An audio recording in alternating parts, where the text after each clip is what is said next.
Bonjour et bienvenue sur votre série Les chemins du succès. Aujourd'hui, nous allons parler de la zone de confort.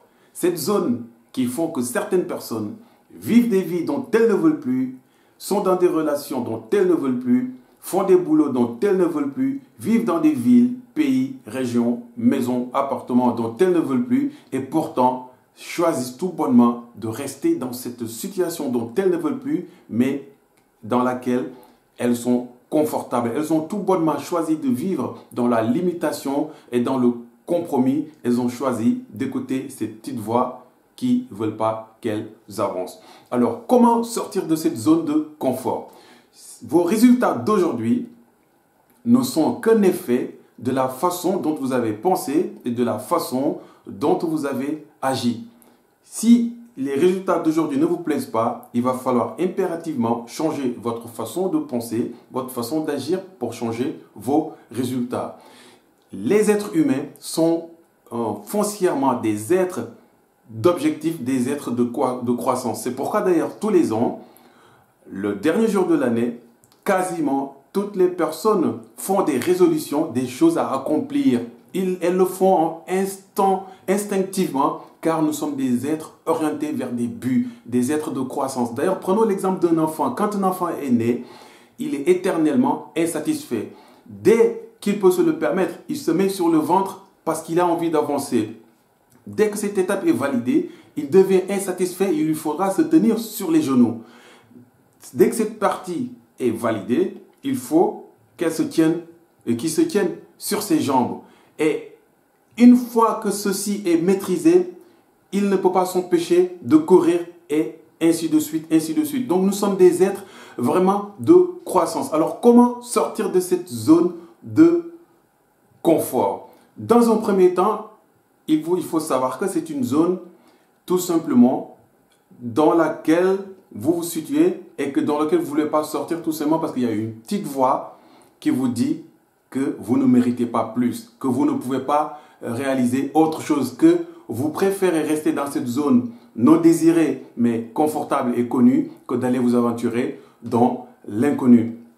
Il va falloir ça. Alors, dans pareil cas, j'ai tendance à dire que nous avons tous deux voix qui nous murmurent à longueur de journée des choses.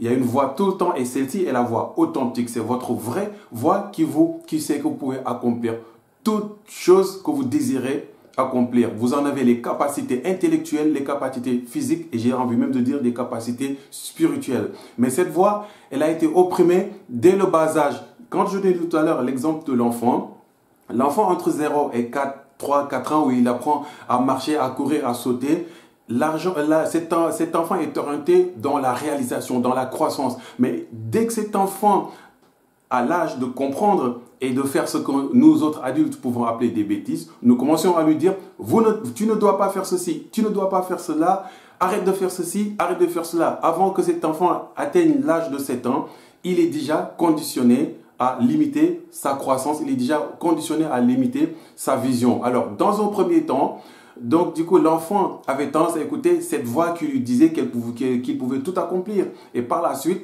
après conditionnement, il commence plutôt à écouter cette voix qui retient ses ambitions. Et dès lors, en grandissant, nous nous habituons plus, nous entendons plus cette voix qui nous retient là où nous sommes.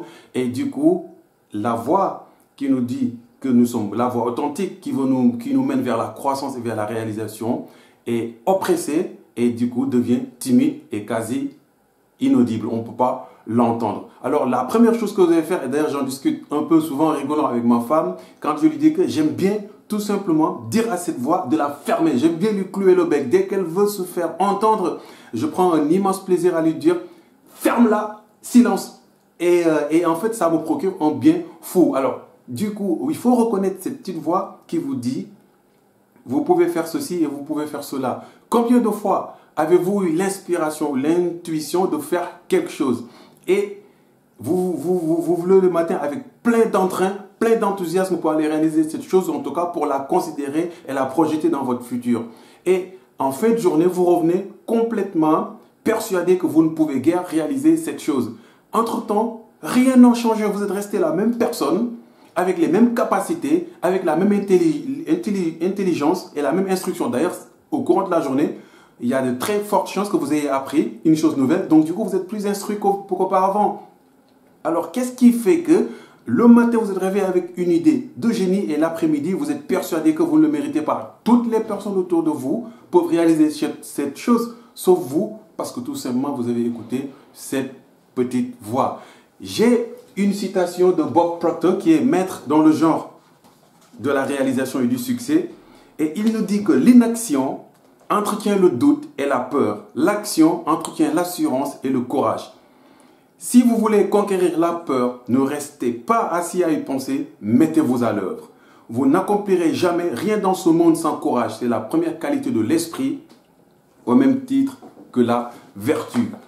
Par là, je vais vous dire que tout ce que vous avez à faire, une fois que la petite voix authentique qui va vous pousser vers la croissance et vers la réussite vous parle, considérez cette voix et dépassez cette barrière de la peur. Allez en fouiller ce que vous pouvez trouver dans l'inconnu. Et c'est ça qui excite votre vie. Fixez-vous un idéal qui vous fait fantasmer, qui vous fait peur, qui vous fait rêver, quelque chose qui vous excite, qui vous donne un sentiment de grandeur, quelque chose que vous avez envie de réaliser et qui va donner un sens à votre vie. Alors, pour ceci, il faut d'abord une motivation continue. Il faut avoir une architecture de la motivation. Ce que j'appelle une architecture de la motivation, c'est vous devez avoir plusieurs sources combinées de motivation.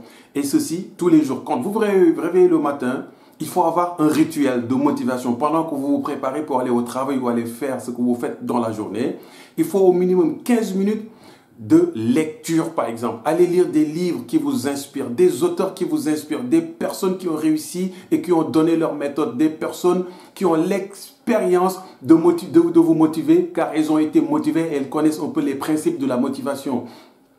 Trouvez des sources de motivation sur YouTube où vous avez divers auteurs. Choisissez la personne, le concept, le dynamique qui vous parle et faites-en un rituel tous les jours quand vous vous réveillez. Branchez-vous sur une motivation de 15 minutes au minimum et ceci va rendre cette voix qui vous veut du bien de plus en plus écoutée, de moins en moins timide et cette voix qui vous tire vers le bas, qui vous tire vers cette zone de confort de plus en plus, j'ai envie de dire, timide. Donc, il faut avoir une motivation continue, une bonne dose de motivation.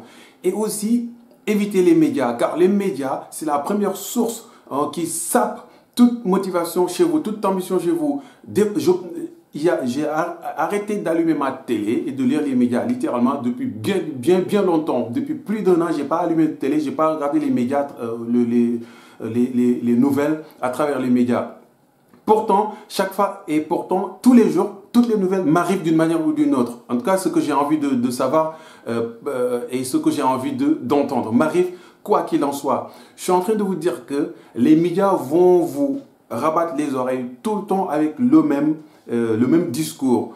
Tout ce qui ne va pas dans le monde, tout ce qui fait que votre avenir est incertain.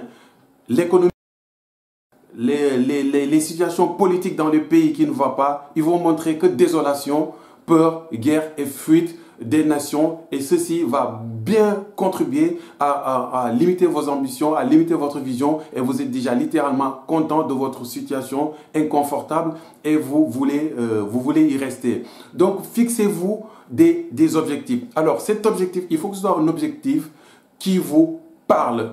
En sanskrit, en philosophie indienne, chaque personne a un dharma. Un dharma, c'est ce qu'on appelle la mission de sa vie, une mission de vie. Il y a quelque chose dans votre vie que vous faites mieux que qui que ce soit. Vous faites de la manière unique, de la manière la plus plaisante et de la manière la plus parfaite. Et ceci, et seulement ceci, peut donner un sens à votre vie et c'est votre mission de vie. Alors ceci, en effet, vous ne l'entendrez jamais dans le brouhaha quotidien. Vous êtes obligé de le vouloir. Et de deux, vous êtes obligé de rentrer dans le silence. Il faut aller chercher au fond de vous la chose qui vous parle. Cette chose que vous savez déjà et qui va juste aller rechercher dans votre intérieur. Une fois que vous ayez cette chose, sachez que tout ce à quoi vous pensez, tout ce que vous pouvez imaginer, vous pouvez littéralement aller le réaliser, aller le manifester dans votre réalité. Tant que vous cessez d'écouter cette voix. Alors, ce que je m'amuse à faire, c'est que toute idée qui me titille, toute idée qui me fait fantasmer, qui me fait peur, me fait rêver, dès que j'entends cette idée de ma petite voix, je n'aurai de cesse qu'à aller manifester cette idée. Vous vous battez littéralement contre la petite voix qui vous veut du mal, qui vous garde dans le confort. En effet, nous sommes des êtres d'habitude. Parce que notre être entier, notre mental, notre cerveau, notre confort, notre ego est friand de routine, est friand de choses maîtrisées. Et c'est à ce niveau qu'il faut aller vous battre. Donc sortez, trouvez la mission de votre vie, trouvez les choses qui vous font rêver, trouvez les choses qui vous font fantasmer et décidez une bonne fois pour toutes que vous allez vous y mettre, que vous allez vous lancer, que vous allez faire taire cette voix qui est autour de vous. Si vous voulez faire une chose et qu'une seule personne dans votre ville ou dans votre pays ou dans votre région ou dans votre continent a réussi à le réaliser, vous pouvez vous aussi être la deuxième personne à le réaliser. Quasiment toute idée qui vous vient en tête, vous avez envie de réaliser, vous pouvez aller la réaliser si une personne l'a déjà réalisée sur Terre. Et c'est dans cet état d'esprit qu'il faut travailler. Avoir un objectif, trouver la mission de sa vie, écouter davantage la petite voix authentique qui nous veut du bien, nous fixer cet objectif, énoncer notre intention, trouver des sources de motivation, construire, bâtir littéralement une architecture de la motivation, des sources qui viennent nous soutenir notre voie positive pour qu'on puisse aller réaliser des choses grandes, des choses majeures, notre mission de vie, qu'on puisse contribuer à l'élévation de la race humaine, qu'on puisse contribuer qu'on puisse rendre le service que nous rendons le mieux au monde, ce service que nous seuls pouvons rendre au monde. J'espère que ça vous a inspiré. Quant à moi, j'étais excité et encore une fois de plus très heureux de venir vous parler. Mes chers amis, j'en profite pour vous donner rendez-vous la semaine prochaine avec un autre thème. N'hésitez pas, rendez-vous en bas de page, le lien qui vous mène vers notre site et vous serez inspiré. Nous pouvons représenter une source d'inspiration car d'ailleurs c'est la raison pour laquelle nous avons cette chaîne de motivation et d'inspiration. Donc inspirez-vous, motivez-vous, vous pouvez réaliser tout ce que vous voulez réaliser une fois que vous décidez de sortir de votre zone de confort et de commencer enfin à vivre. À très bientôt, au revoir.